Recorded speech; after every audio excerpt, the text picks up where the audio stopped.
Hello and welcome to News Central TV. I am Adebola, Adedugba. The headlines. Senate orders probe into killing of 16 Nigerian Army personnel in Delta. Fresh Lord's battle looms over amendments of Rwanda deportation bill. South Africa holds seminar to raise awareness on tuberculosis. Details shortly. The news begins in West Africa, where Nigeria's upper legislative chamber has ordered a probe into the killing of 16 personnel of the Nigerian Army during a peace mission to Okuama Community in Ughelli South local government area of Delta State. It also tasked its Committee on Defense, Army, Navy, and Air Force to liaise with military authorities to get more information on the remote and immediate cause of what it described as dastardly act. During plenary on Tuesday, Senate President Godswill Akpabio said those involved in the killing of soldiers in Delta State may be foreigners. No community will go to the extent of doing this kind of thing. I don't think they are from Niger Delta. So I think the first point should be that we should first establish the culprits who committed this crime. We must take it seriously. Supposing they are not from Niger Delta, supposing they are not even Nigerians, and we now come and talk about giving relief materials to people. People should pay for the consequences of their crimes. I would not support relief material. The Federal High Court in Abuja, Nigeria's capital, has rejected the bail application by the leader of the indigenous people of Biafra, Nnamdi Kanu. The trial judge, Justice Binta Nyako, however, granted an accelerated hearing instead. Counsel for IPOB leader Aloy Ejiamako had at the last adjourned date urged the court to admit Kanu to bail before the commencement of the trial. Ejiamako stated that Kanu's health condition was deteriorating, adding that his continued detention by the DSS was a threat to his life. We do not want to call it a travesty of justice because of the respect we had for the judiciary, but we are utterly disappointed that today bail was refused. On what grounds? The Supreme Court on 15 December criticized very severely the revocation of Mazi Nnamdi Kanu's bail in several pages, which we are going to make available to the media. At pages 19, 20, and 21 of Justice Agem's judgment, he even suggested that the impartiality of the trial court in revoking Nnamdi Kanu's bail is suspect. We didn't mind all of that, but still we made an application, a fresh application, to my Lord, urging her to exercise discretion to restore Nnamdi Kanu's bail. She refused it without any reason whatsoever.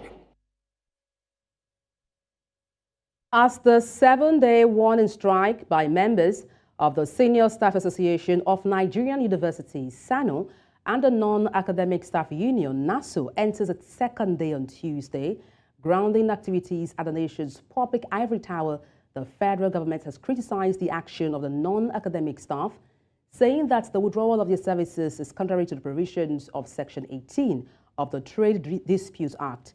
The two unions began a 7-day warning strike on Monday over withheld salaries with workers in registry, bursary, works and maintenance, security, and student affairs withdrawing their services. Both SANU and NASU are protesting withheld salaries by the federal government.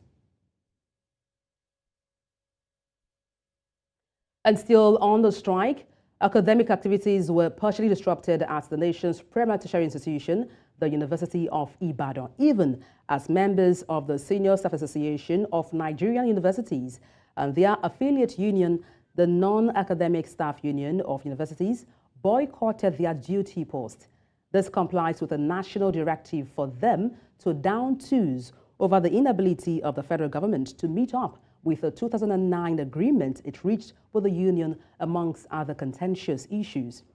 And speaking with newsmen in Ibadan, Chairman of SANU, Omishore Abiodun Rasaki, and NASU Chair Michael Oluwafemi Ogunlade urged the federal government to address all anomalies that they had over the years, which has crippled the academic activities. going to be a 7-day strike. West will the strike has already started. Well, it's just a change of strategy because oftentimes you see us working the gate and going around. But if you move around the West, you see that almost all the offices are not open. And that is true that the strike is on and it's going to last for 7 years. Presently, as I'm standing before you, it's shut down. Maybe because the gate was closed. That's why you are seeing you are shut down. You are shut down. Because if you move to the offices now, everybody is working in the office. That is what shutting the system. My message to the government is because the university is dying. Apart from this test salary formula, there are many things that is affecting the university. Presently, as I'm standing before you, all federal universities in Nigeria are lack of council.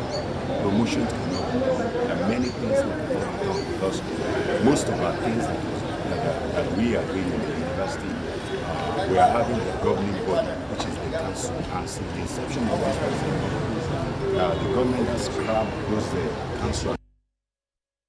To unpack this, I'm joined live on the news by the National President, NASU, Dr. Makolo Hassan. Good evening. Glad to have you join me. Good evening. Thank you so much. Okay. It's day 2 of the strike action. Have you so far received any communication from the government? Yes, by yesterday, we had invitation to meet with the Honorable Minister of Labor. And today, we equally received invitation to meet with the Honorable Minister of Education slated for tomorrow. Okay, so the meeting with the Minister of Labor is to be held when? The two will be held tomorrow. We'll first of all meet with the Minister of Education, and from there we'll proceed to meet with the Minister of Labor, same tomorrow. All right. Do you think there are any underlying reasons why the government hasn't paid the salaries for NASU? To us, we cannot envisage any reason because it is a pronouncement of the President of the Federal Republic of Nigeria. We know that the salary we are talking of here is just a stipend. So I cannot fathom any reason why this money was not paid to our members. Well, you mentioned the meeting to be held with the Ministry of Labor and also the Ministry of Education tomorrow. Just to find out from you, what would be your talking points for that meeting, while it's being held? Yes, it is important, and I'm happy for this interview because there are underlying factors. The issue of the warning strike, if you look at it very well, of course, we are talking about the withheld salaries, but something led to that. We were talking about the renegotiation of the 2009 agreement. We're talking about the earned allowances that the former government, through the Minister of Education, told us that, yes, 50 billion was earmarked to offset that money, and we're told that money was available for the payment. And up to now that we are talking, it has not been paid. The non-teaching staff were equally clamoring for the proper funding of both federal and state universities, and that is still outstanding. As we speak today, some of the state universities hardly received pay, and even some who receive pay, they take amputated salaries. And so we're clamoring for that is still outstanding. And we're talking about the IPPIS, which of course we know it is in the process of being resolved now. We're talking about the reconstitution of the councils of the federal universities that is still hanging. And so if we are talking about the withheld salaries, we must look at the issues that even led to us going on strike in the first place. So what are the issues? Talk to me about them. Yeah, that is what I'm telling you now that we discussed. And it is interesting that we even signed a memorandum of action with the former Honorable Minister Adamu. to the effect that the 50 billion earmark for the payment of earn allowance was ready to be paid before even that administration exited. Then we have in that agreement the proper funding of education. As we speak today, most of our universities, if you talk to the vice chancellor, what they get from government cannot pay NEPA bill on a monthly basis. Then how do we have a good environment for our students and even the staff at large? Have you, so perhaps, these are the... I hear Yes. you, Dr. Makolo Hassan. I'm just wondering if you have in any way reached out to ASU. And there seems to be a dichotomy, correct me if I'm wrong about that, between ASU and NASU when it comes to listening to their agitations as regards payments of salaries. What do you make of that? Well, as far as I know, I would not want to refer to any union here. We have a JAC of NASU and SANU. Of course, every union, they have their own national executive council. They direct the affairs of their union. And so if there's a dichotomy, it means there are people in government who want to do divide and rule, and every reasonable union leader will not subscribe to that. All we are asking is that this money be paid our members because we follow all due process to go on strike that was even fault on us by the government in the first place. Yeah, I understand when you say you have an independent body, but when it comes to synergy, mounting pressure on the government, it may just be, perhaps a good idea, to talk to ASU. I'm just wondering if that has been done in joining or lending a voice to these strike action. Well, we have not come to that stage of ASU and NASU and SANU having a JAC meeting. What we have currently and what I can speak on is the marriage between NASU and SANU, which is JAC of NASU and SANU. Well, I don't mean to be a skeptic, but I'm just wondering, what if the government refused to comply? What then would be your next line of action? Well, currently we are on warning strike. From this warning strike, the JAC of NASU and SANU will meet after our proposed meeting with the government. We will appraise the situation on ground and now decide the next line of action.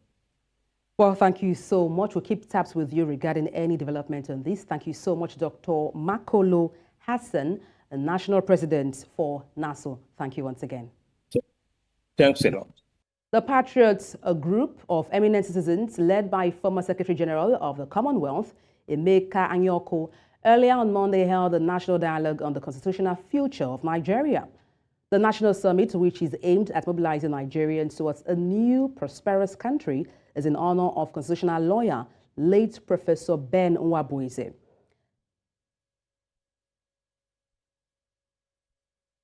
And to talk about this, I'm joined live on the news by the Executive Director, Not Too Young to Lead Initiative, Elvis Akpabio.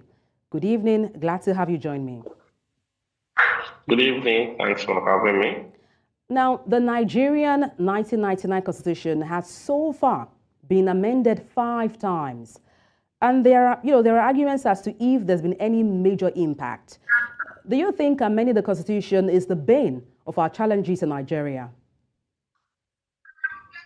I don't think so. The thing is, let's ask ourselves, it takes more than amending the Constitution, amending Act. Let me not go too far. We just amended the Electoral Act before the electioneering period, where they said they will be on the spot reports of beavers to the polling station. But we even as the election was going on, the INEC chairman came out and said what was in the act was different from what he was postulating, and Nigerians kept quiet. It's not just amending the Constitution. For me, I think it's about domesticating the Constitution. The Constitution for me, is our DNA. If we work, it's our DNA, and it will determine how far we'll go. Over time, we've just been seeing every National Assembly coming and amending act, the eyes having it, but we don't implement all these things. And to me, I think we're just stagnant because we've not domesticated, we don't implement what is in the Constitution. The Constitution says if you commit to a particular crime, you're going for it. How many people going for all this crime? Well, Because whether you see a particular set of people come out that this person is our person, this person is our person. Let's not forget the political class and the social strata of our society, which is now a major for whether you go in for crime or not. I hear you, Elvis, when you talked about implementing the existing constitution. But then what do you mean when you say domesticating the constitution? Domesticating the constitution means, for me, citizens getting involved. How many citizens know what is in their constitution today? How many citizens know their right to their left? In the Western countries, you see even children in high school, they know what the constitution is. You can't stumble on their rights and all that. I mean, the stress, the weakness we are faced as citizens have you made us not to even, you see, sometimes when I'm on transit, I see people sell the constitutions and all that. People don't buy it. It's only politicians, mostly legislators, that buy this constitution. Just because a lot of people have given up on this country. They believe that the constitution is just like a novel. The constitution does not impact the people. People don't go. The constitution is not our compass.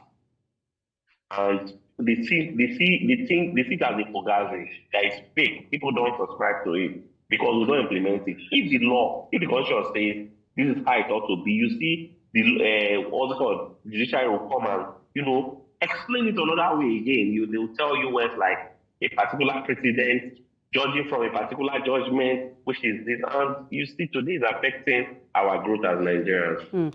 Let me digress to the dialogue held yesterday during the National Constitutional Dialogue, Now, the former governor of Rivers State, and that's Rotimi Amechi, he said that there has been one too many talks on the need to amend the Constitution without a corresponding action. Do you perceive the conference held to just be a mere talk shop?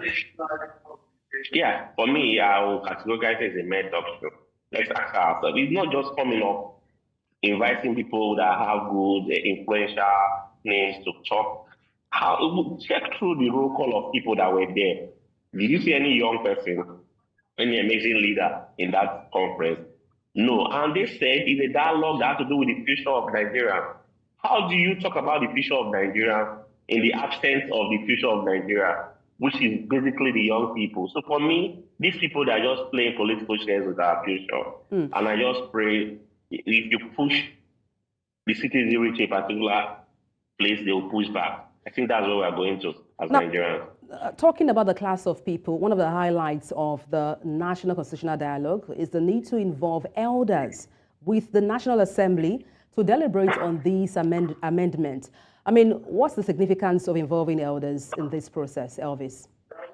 I think we need to glean on their knowledge, the history of, if you don't know your history, you can't know your future. I think it's about, letting them tell us the history, what's it called, 1914, how 1914 Constitution came about. And let's not forget too, there was a dialogue, a conference for a constitutional dialogue for 2014, which is, at the moment, is 10 years at the moment. It's events and time have already taken place with that particular conference. I think that was in 2014 during the Adebola, Goodluck Jonathan's administration. My take is yesterday's program, yesterday constitutional, it talks about national constitution for the future. How many young persons were in that place? Because you cannot be planning the future of the country without the young people who are the future of the country. That's where my take is. For me, I see that a normal gathering. It belongs for themselves. They just want to speak English. And that's not what we need at the moment.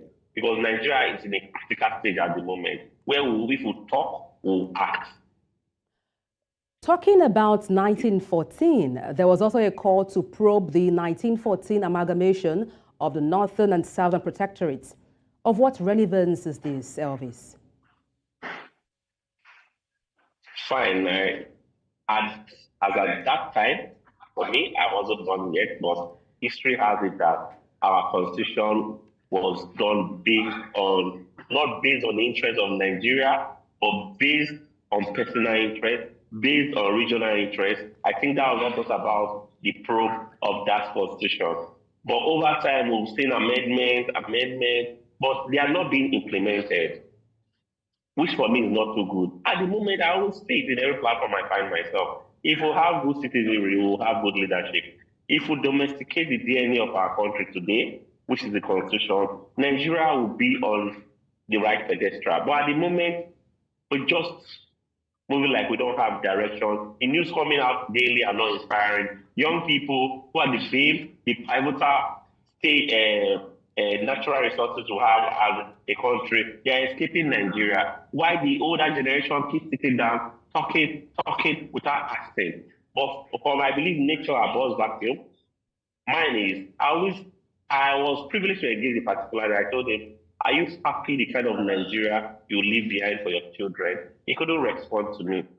So what I'm saying is, even as they are privileged, to bear in mind that we don't have any other country aside Nigeria, and their actions and inactions will determine how Nigeria will go. Their mistakes will become our burden. We should become a generational burden taking place, like recycling time after time from generation to generation.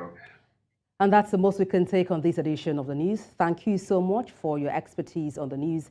LV Sakbobi, Executive Director, Not Too Young to Lead Initiative. Thank you once again. Thank you for having me. You're live with News Central TV. Let's take a short break. Stay with us. Thank you for staying tuned. Orphans in Nigeria's northeastern state of Borno now have a cause to smile and engage in skill acquisition for them to be self-reliant. This is as Northeast Development Commission inaugurates a Future Prowess Human Capacity Development Center in Jere to empower the children. News Center's Umaru Kirawa has details. Another busy day for the students, mostly orphans who lost both parents to the Boko Haram insurgency in Nigeria's Borno state. They are studying here at the Future Prowess Orphanage School, a brainchild of Zanna Mustafa, who established the school as a means of supporting them for better future. Leadership of the Northeast Development Commission puts to rest one of the major challenges of the school.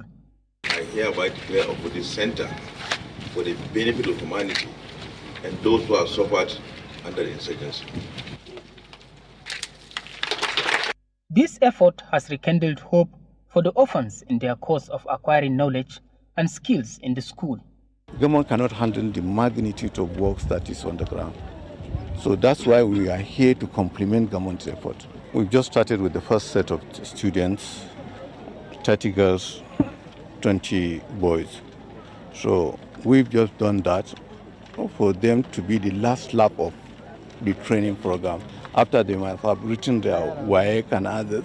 So we are trying to prepare them for the future, and I assure you that the Commission will support you to see that your dream come true as a partner. A total of 2,085 students, mostly girls, are expected to benefit from the Skills Acquisition Center. Even if I go somewhere, if I see some people that they don't have any opportunity to do a business, I can even say that let me contribute with some materials so that if I teach them how to make the shoe, they will benefit with it. I'm learning the shoe to help myself and my sisters. It is expected that other children like them will benefit from what the institution seeks to offer. The founder of this foundation currently now wearing a shoe made by one of our students here. And if you also give us an opportunity, we can even make yours. This is your own shoe. And thank you for your support. The Skills Acquisition Center was named after the late Chief of Staff to former President Muhammadu Buhari, Abba Kyari, who died in April 2020. In Maiduguri for News Central, Umaru Kirawa. As the hot weather persists, even with signs of rainfall, occasionally, the people have been advised to adopt preventive measures to reduce the impact of the situation on the body. And there's been an outcry over the heat caused by the dry season across Nigeria. News Center's Ughelli spoke with some residents of Umuahia in Abia State, southeast Nigeria, on how they are coping with the condition. is known to have dry and rainy seasons, but for some obvious reasons, people believe that the dry season that began since November 2023 has been unusual. This heat has been disturbing. Some of the time I used to complain to my wife that the situation we find ourselves this time around is not friendly. That would be too much short and on a good heat, even on a major heat crash. And I met a Madonna. Some goes away at Lamna. Here is about heat Alabama now. They can abale. Even my major of fan and Majima pieces of aqua and all the rest of things will really breeze. A professor of soil science at the Michael Okpara University of Agriculture, Umudike, Emmanuel Osodeke, explains why the weather is how it is. What you have now is, some this year have happened, that you had the one coming from the south, carrying moist air that is heated up, moving upwards.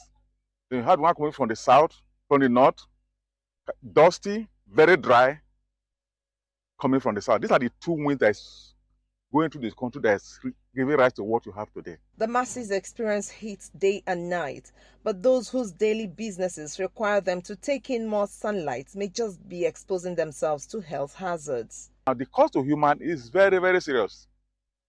In terms of the brain, the heart, the lungs, the skin, and what have you. You can change your skin.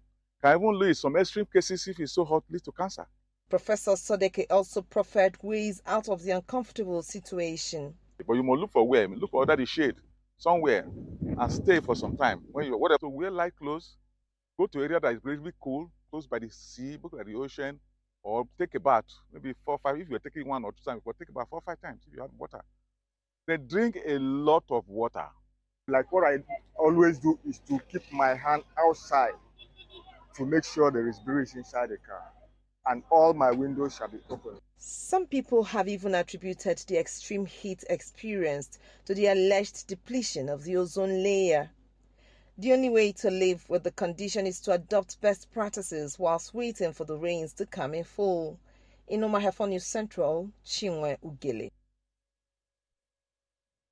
You're watching News Central now. Coming up, South Africa holds seminar to raise awareness on tuberculosis. We have details after the break. Join us again.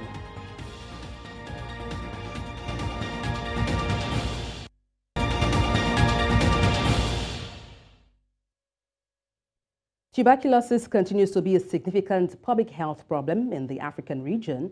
According to the World Health Organization, an estimated 2.5 million people fell ill with tuberculosis in this region in 2022, and around 400,000 people died of the disease in the same year.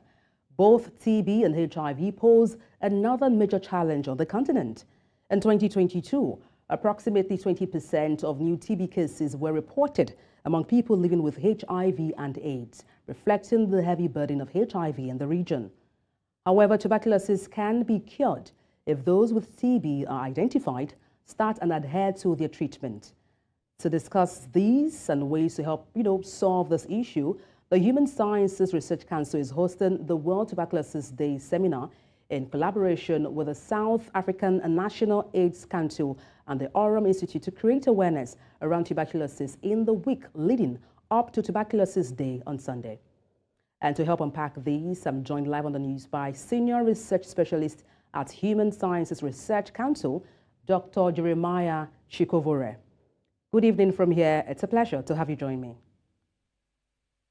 Good evening. It's a pleasure to join you, and good evening to the listeners and to your viewers. All right, so tell me, what inspired the Human Sciences Research Council to host the tuberculosis seminar in anticipation of World TB Day? Thank you.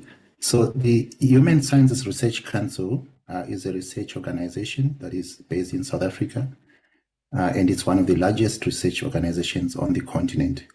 And it works on producing and disseminating knowledge that contributes to policies and programs to alleviate poverty and reduce inequality. And it works towards the uptake of research for policy and for impact.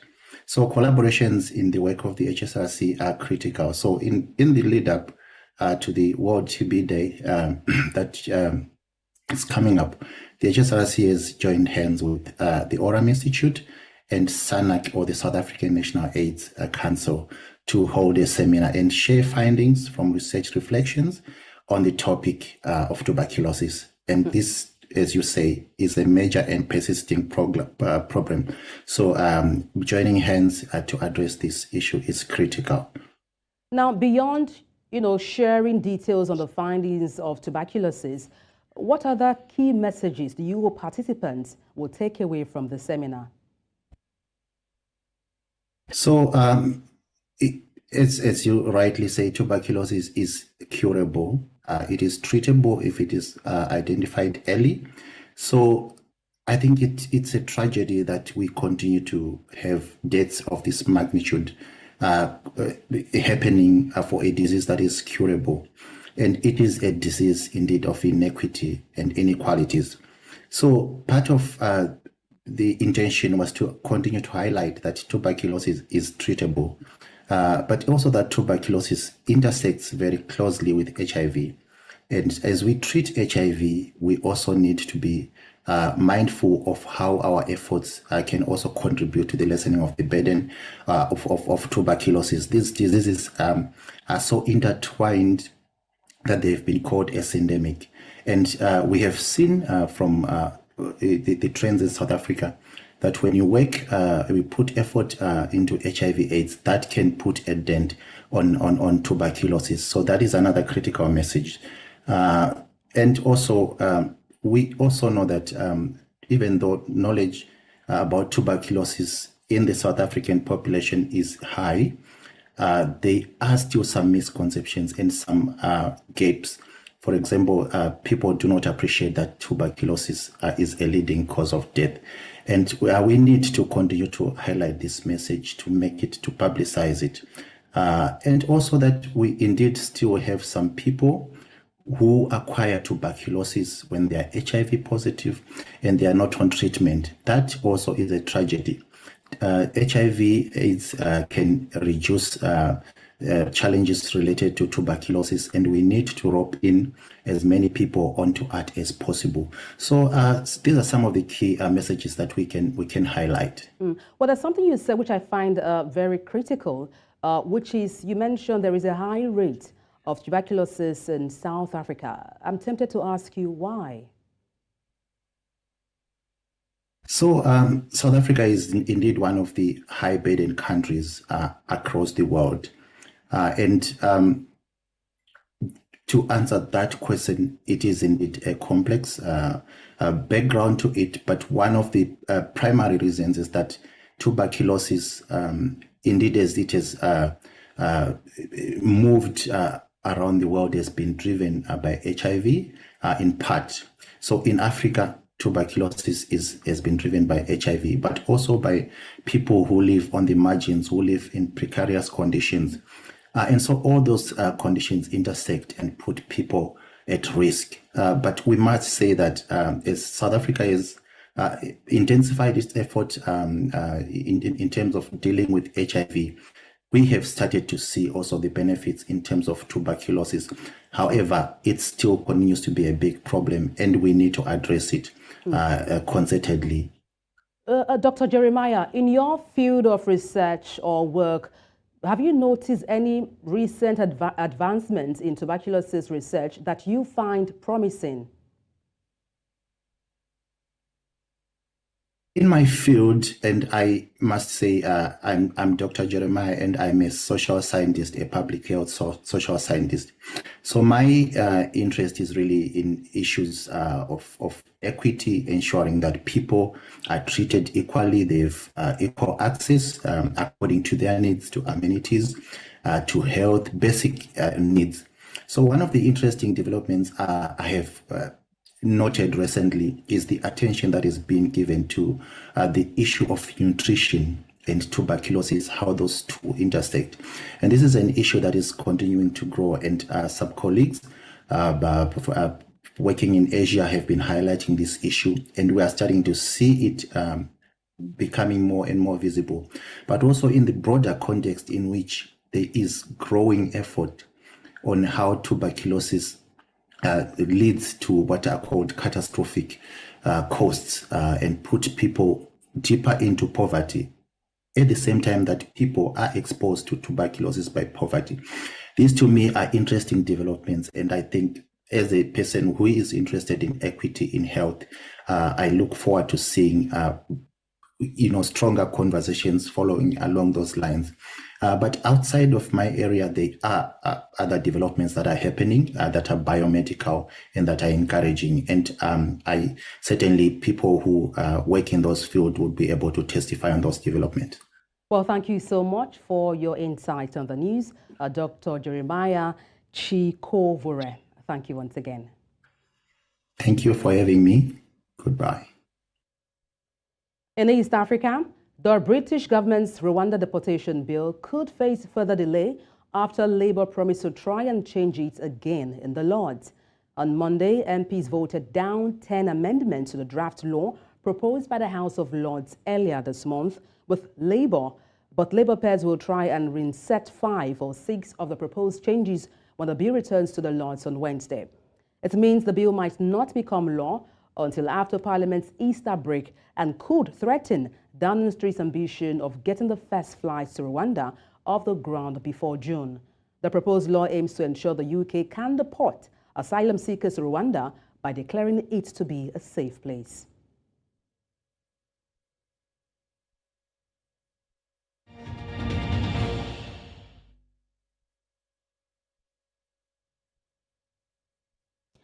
"9,000 children will be evacuated from the Russian city of Belgorod and the wider region after shelling that authorities have blamed on Ukraine. Belgorod Governor Vyacheslav Gladkov said 3 people, including the child, were injured in the latest attacks, while part of the region, which borders Ukraine, was without power. He adds that 16 people have been killed and 98 wounded this week. This comes days after strikes forced closures across the city. Students in Belgorod have been ordered not to attend school on Monday and Tuesday. Shopping centers in the area were also closed on Sunday and on Monday.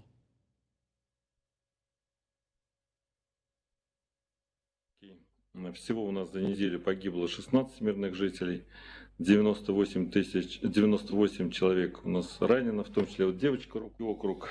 Большое количество сел на сегодняшний день мы отселяем. Сейчас планируем вывоз порядка 9 тысяч детей из Белгорода. Результат за нашего лидера, за Владимира Владимировича Путина, 90,66%.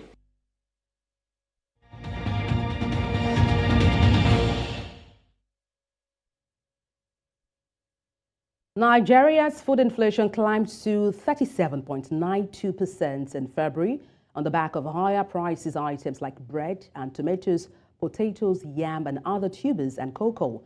This represents a 13.57% increase from the 24.35% food inflation rate recorded in February of 2023. News Centre's business correspondent, Perpetua Fasomi Peter, met with some traders in the popular food market in Lagos to identify the factors responsible for the continued hike in food prices. Nigeria's headline inflation rose to a 28-year high in February 2024, from 29.9% in January to 31.7%. But that's not all. Food inflation, which contributes the most to Nigeria's inflation basket, has also risen to 37.92%. This is one of the biggest food markets in Lagos, and I am here to talk to traders within the food value chain to find out what is responsible for the hike in the prices of food.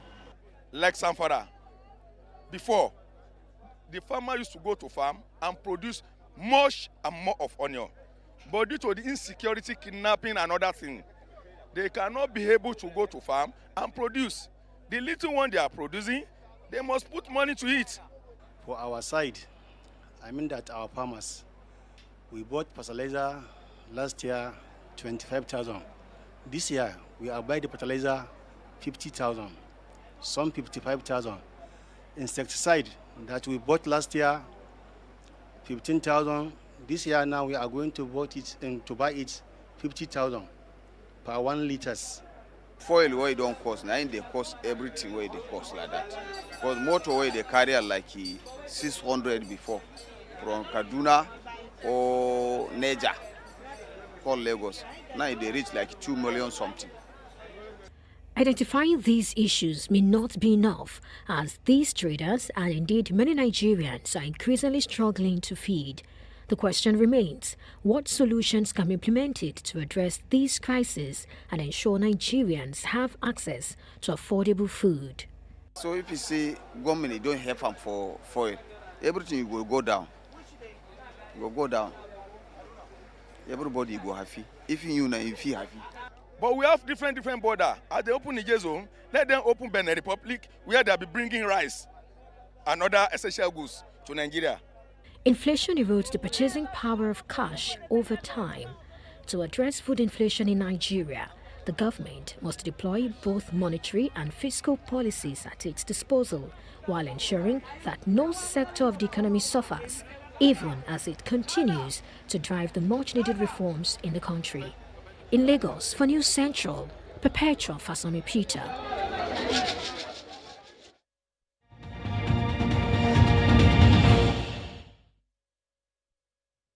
And now to sports stories.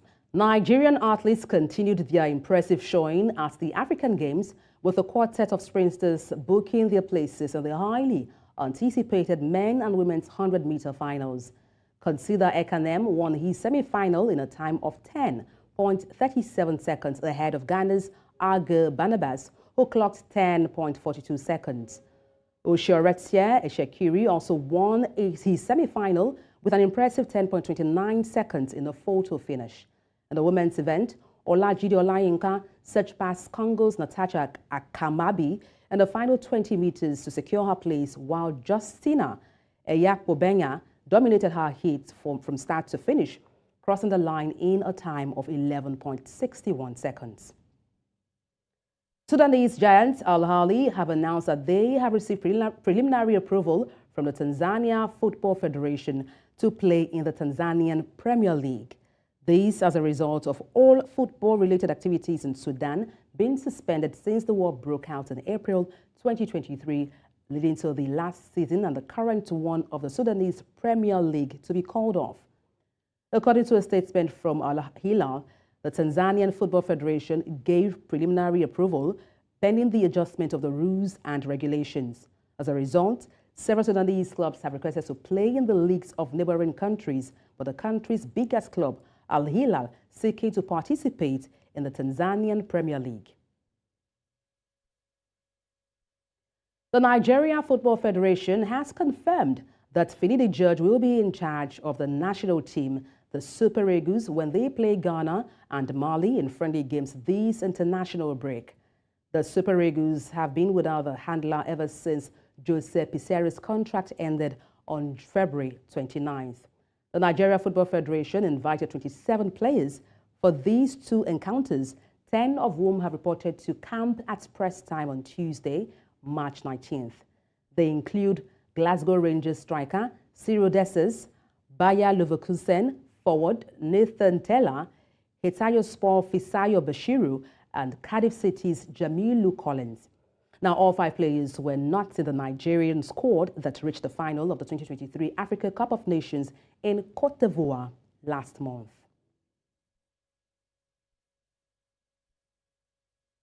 Thirteen players have arrived in the camp in Marrakesh, Morocco, ahead of Ghana's 2 international friendlies against Nigeria and Uganda.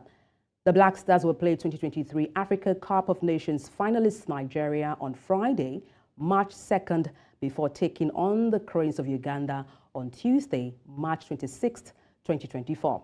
Now, the team opened camp on Monday, March 18th, and did a workout on Tuesday morning in preparation for the 2 games. The players are part of the 26-man squad invited by the newly reappointed Black Stars coach, Otto Addo. The Ghana Football Association, GFA, recently hired Addo on a 34-month contract with an option to extend for 2 more years. And that's all on the news at this hour. But before we go, let's take a look again at some of the major stories. Senate has ordered probe into killing of 16 Nigerian Army personnel in Delta. Fresh lords have battled loons over amendments of Rwanda deportation bill. We also told you that South Africa is holding seminar to raise awareness on tuberculosis. Send your eyewitness report to the WhatsApp number on the screen and follow us on social media. We are at News Central TV. You can watch us live on DSTV, channel 422, Star Times, channel 274, Avo TV, and YouTube. Many thanks for watching. I am Adebola Adedugba.